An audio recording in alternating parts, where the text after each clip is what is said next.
बच्चों, एक तो आप अपने अंदर एक प्लान बना लीजिए। मैं आपसे कहता हूं कि आप कोई भी लाइब्रेरी अगर आपने ज्वाइन कर रखी है या आपने कोई घर का कोना पकड़ रखा है, एक उस पर एक डेट नोट कर दीजिए कि मुझे इस डेट तक जॉब लेनी ही लेनी है।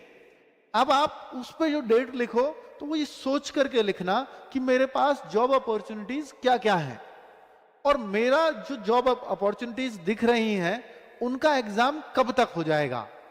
तो आप चाहे वो थोड़ा और डिले की लिख दीजिए, 1 महीना डिले, उससे भी जो आपको संभावनाएं लग रही हैं।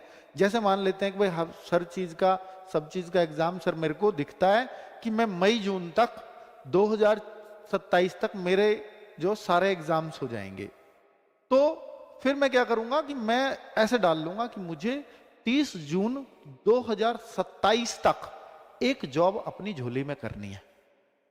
और आप यकीन मानना बच्चों, जब आप रोज उस डेट को देखोगे ना, वो रोज वो डेट आपको प्रेरित करेगी पढ़ने के लिए। जब आप नहीं पढ़ रहे होगे तब वो आपको बोलेगी कि तुझे पढ़ना है, क्योंकि तुझे इसी डेट तक मेहनत करनी है। सरकारी नौकरी में हमेशा कहता आया हूं कि अगर कोई एक बार इसमें फंस गया, 5 साल से पहले नहीं निकलता, क्योंकि जैसे ही हम फेल होते हैं हमें एक नई उम्मीद दिख जाती है। फिर सोचते हैं चलो अब तो इसका एग्जाम 4 महीने बाद इसकी भी तैयारी कर लेता हूं। फिर हम उसमें फेल होते हैं, फिर कोई एक और उम्मीद दिख जाएगी, हम लोग ही दिखाएंगे वो उम्मीद, हम भी भाई, पर हमें तो सबके लिए लेकर के चलना है ना। अब आप उसमें उम्मीद अपने लिए ढूंढ लेते हो और फिर बार बार फेल हो रहे हो। तो बार बार फेल होने के कारण होते हैं, उन कारण को हमें फाइंड आउट करना पड़ेगा।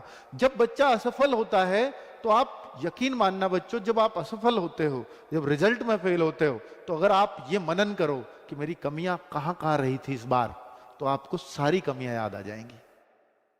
और उन कमियों को नोट करो कि मेरी इस बार ये कमी रही थी कि जब भी दोस्त के यहां कोई शादी थी, फंक्शन था, कुछ भी था, तो मैंने वो सब छोड़ करके पहले उनको अटेंड किया था।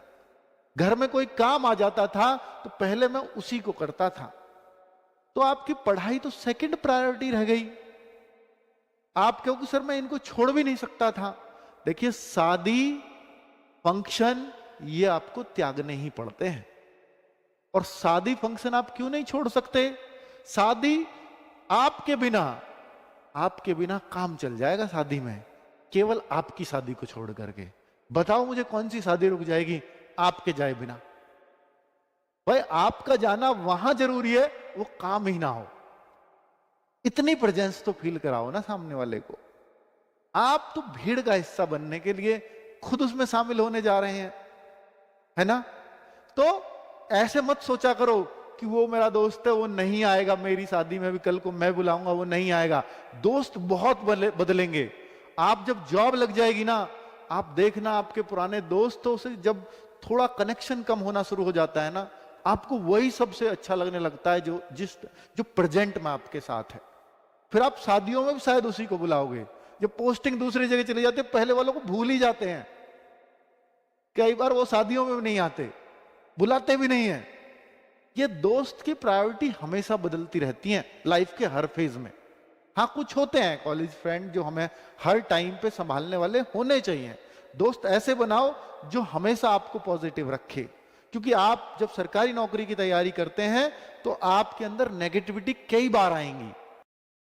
तो 1-2 दोस्त आपके पास ऐसा होना चाहिए जो आपको पॉजिटिव कर सके उस समय पे कि कोई बात नहीं, ये ऐसे नहीं, ऐसे हो जाएगा।